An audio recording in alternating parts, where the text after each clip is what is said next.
ये बिहार की वो भूमि है जब कांग्रेस ने लोकतंत्र के गले को घोंटने का काम किया था, तब यही बिहार उठ खड़ा हुआ था, यहां का नौजवान खड़ा हो गया था।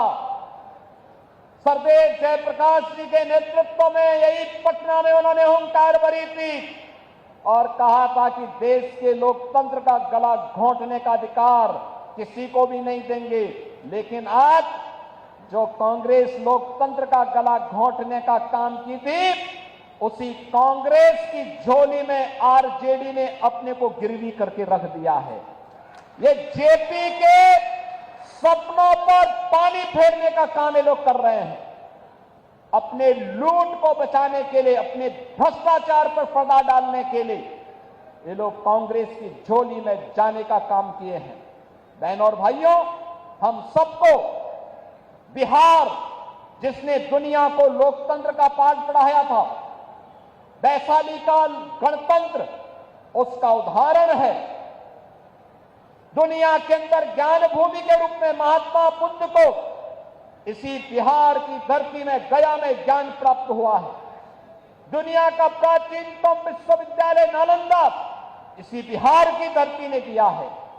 देश को पहला राष्ट्रपति डॉक्टर राजेंद्र प्रसाद जी के रूप में इसी बिहार की धरती ने दिया है।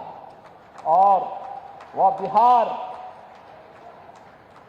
आज विकास की जिन ऊंचाइयों को प्राप्त कर रहा है, कांग्रेस और आरजेडी को कतई अच्छा नहीं लगेगा। बहनों और भाइयों, बिहार की इस परंपरा को हम लोगों ने भी अपने यहां मजबूती के साथ जोड़ने का काम किया है। आप याद करिए, सरदेव जयप्रकाश जी की जन्मभूमि बलिया जनपद में, बिहार और उत्तर प्रदेश के जंक्शन में, हमने वहां पर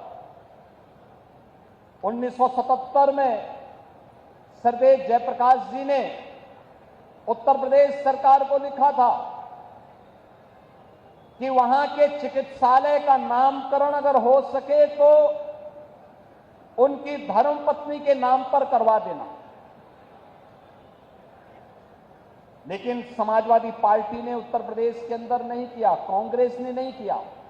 लेकिन जब उत्तर प्रदेश में हमारी सरकार आई, उत्तर प्रदेश में डबल इंजन की भाजपा की सरकार आई, हमने सबसे पहला काम किया, जयप्रकाश जी की जन्मभूमि में बने हुए चिकित्सालय को भव्य स्वरूप देकर के उनकी धर्मपत्नी के नाम पर उस चिकित्सालय का नामकरण किया है।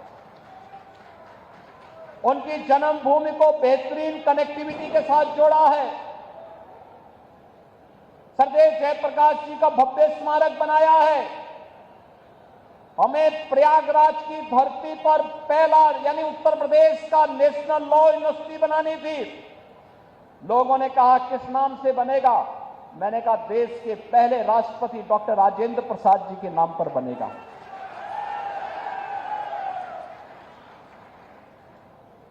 अयोध्या की कनेक्टिविटी कहां की होनी चाहिए? हमने कहा पहली कनेक्टिविटी उत्तर प्रदेश की अयोध्या की सीतामढ़ी के लिए होनी चाहिए और हम लोगों ने उसको राम जानकी मार्ग के रूप में, उसे 4 लेन के रूप में हम लोग उसको मजबूती के साथ आगे बढ़ाने का काम कर रहे हैं।